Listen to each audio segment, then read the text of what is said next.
Says I have no concept of time. The patients are a lot more sick than they were the first time around. It really does feel surreal.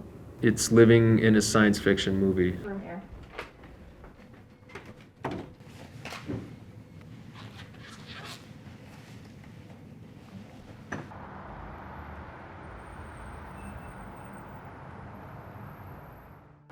We're tired. We're exhausted. It just, a lot of times it doesn't feel like there's a lot of gas left in the tank, to try to do it. We're still, our patients are our number one priority, so we overcome that and, put our boots on and get in here and get it done. But after the end of the day, it's tough. Yeah. See you guys. The ones that are squared are ones who we're watching closely to go to critical care. The patients are a lot more sick than they were the first time around. We have a lot more of them. They're younger. I didn't have any patients in their 20s back in the spring. I worked on Monday night, and that was our second intubation, because so far I've had an intubation every shift I've worked for the last week and a half. And I drove home and got in the driveway and kind of just broke down. It's a lot. You hate to see these people who are, completely fine and they just can't keep their oxygen up, and then they have to go up to ICU and be ventilated. And it's a lot. And I feel like it's just going to be around for a while. On the lowest amount. They're saying that possibly tomorrow or the next day to go home, probably the day after. That's what I think is hard for my caregivers is they bust their tails here, doing very hard things, doing very emotionally draining things. I mean, these conversations are not easy. You see their last calls on Zoom. You see how it's like impacting families, and then you think, what if that happened to me? So you go home and you still think about that. Like, you don't just leave it at work. And then you have maybe kids that need to go to school. And then you just, where do you find your recovery time as a healthcare worker? And I think that's the thing that you have to really focus on. Try to keep myself hydrated. I try to do yoga, meditation, just do some self-care, because I can't help people if I'm not doing okay. It's been hard, and it's also been actually incredibly rewarding. This is what we were trained for. This is our purpose in a way.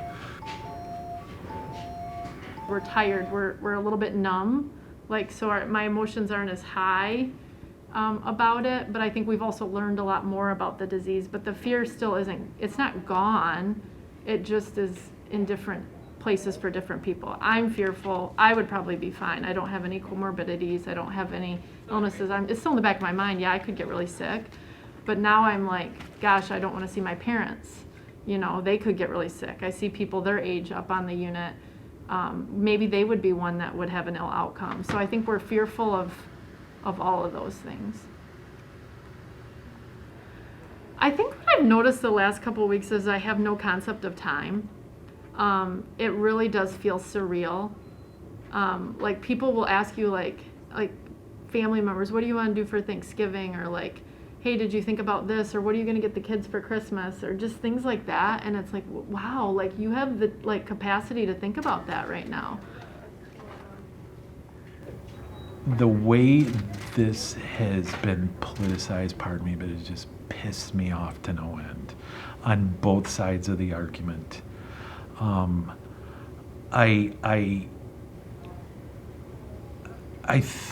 think it gets so politicized on both sides that people get even more focused on their stance and don't want to listen to anything. That it truly is defeating. This is a real virus. This is a real thing that we're experiencing. The vast number of people that get COVID, it's a really bad cold. They get sick and they recover. But the people that don't, it's really severe. I just wish we could take politics out of all of this and focus on what's happening right now. I really just encourage people just to kind of come together during this and, at the very least, wear a mask and just, use your head. Try to think compassionately, think about your grandmother, think about your grandfather, think about anyone in your family who's got pre-existing conditions. If there were ever a time for people to all pull in the same direction, this is it. Okay, thank you. I'll tell you what, my unit, and the people that float to it, I've worked on a lot of units here at Sparrow, and I've worked, here for 12 years, and these are some really tough, resilient people, good people. I'm not a hero. People I work with are.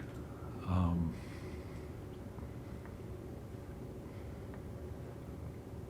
don't know. I do what I'd want somebody to do for my dad.